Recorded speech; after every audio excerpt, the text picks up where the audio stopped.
Bonjour à tous, je vais vous parler rapidement de La Liste interdite, mon dernier roman que j'ai publié aux éditions Michel Lafon.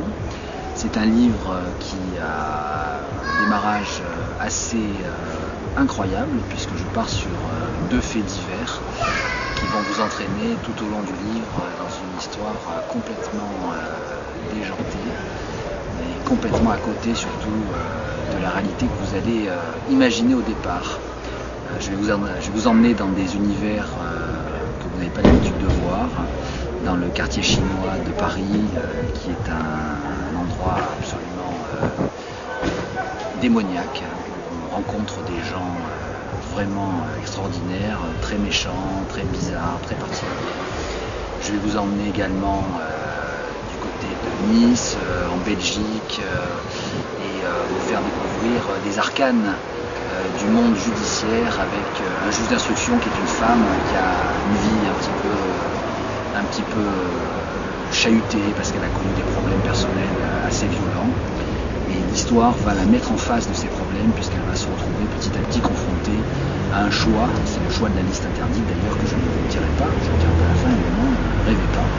Ce qui est important surtout dans ce livre, je crois, c'est l'évolution des personnages par rapport aux découvertes qu'ils vont faire, puisque toute l'histoire est basée sur une espèce de mensonge qui va être dévoilé au cours des pages et qui, encore une fois, va mettre les personnages principaux en face de leurs propres doutes, de leur propre réalité. Ce sont des choses qui nous arrivent à tous et qui font surgir sans doute des pulsions qu'on croit enfouies, que la société nous aide, ou plutôt nous contraint parfois à refouler, mais qui, lorsqu'elles sont mises sur la table, peuvent nous mettre en face de choix très délicats. Donc les personnages vont retrouver les difficultés qu'on a à passer par-dessus certaines douleurs et vont se retrouver aussi dans l'obligation de choisir entre le social, je dirais, et la sensibilité personnelle.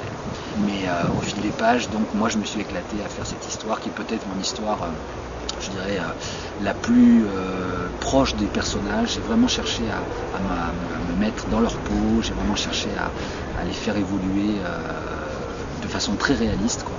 Et surtout à leur faire sortir leur trip en quelque sorte. Donc voilà, lisez-le et puis vous me direz ce que vous en pensez. Si vous voulez m'envoyer un petit message sur mon site, il n'y a pas de souci, ou sur le site de Hugo, de toute façon je le saurai et puis ça me fera plaisir. Voilà, à bientôt.